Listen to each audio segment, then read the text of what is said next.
Look at the Indian Ocean. Every year, nearly half of all global trade and 70% of international oil shipments move through these waters. Yet the largest country on Earth by landmass has no direct access to this wealth. Russia is geographically locked out. This map shows the Western maritime route. For a Russian cargo ship to reach the Indian Ocean, it has to pass down to the Red Sea and through the Bab el-Mandeb Strait near Yemen. With Houthi rebel attacks consistently targeting commercial shipping, this narrow strait is now a volatile, nearly impassable choke point. The alternative is sailing entirely around Asia. A ship must navigate the Strait of Malacca, push through the South China Sea, and travel all the way up to the Bering Strait just to reach the Russian coast. Even if a ship reaches the eastern port of Vladivostok, the journey has barely begun. Russia's industrial engine and nearly 90% of its population are located thousands of miles to the west, clustered around cities like Moscow and St. Petersburg. A country cannot sustain an export-heavy economy when its goods have no viable path to the world's busiest shipping lanes. Without a secure, direct connection to the Indian Ocean, Russia's long-term economic relevance faces a severe ceiling. Reaching the Indian Ocean is a Russian ambition spanning centuries. During the 19th century imperial rivalry known as the Great Game, the British Empire consistently blocked Russian expansion southward through Afghanistan and Iran. Intelligence agencies tracked this exact obsession for decades. Declassified CIA documents from 1979 explicitly outlined the Soviet Union's strategic desperation to secure warm water ports and direct access to the Persian Gulf.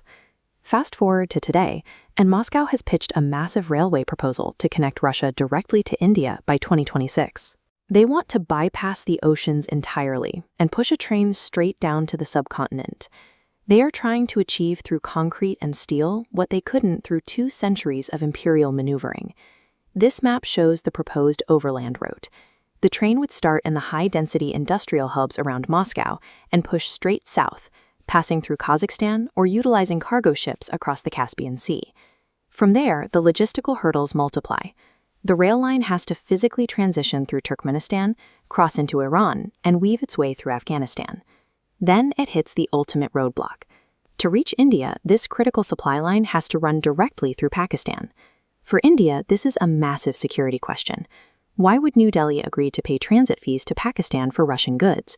And more importantly, how do you secure billions of dollars in cargo from terrorist attacks while it rolls through that territory? You might wonder why they don't bypass Iran entirely through Tajikistan, or route the train straight through Pakistan-occupied Kashmir.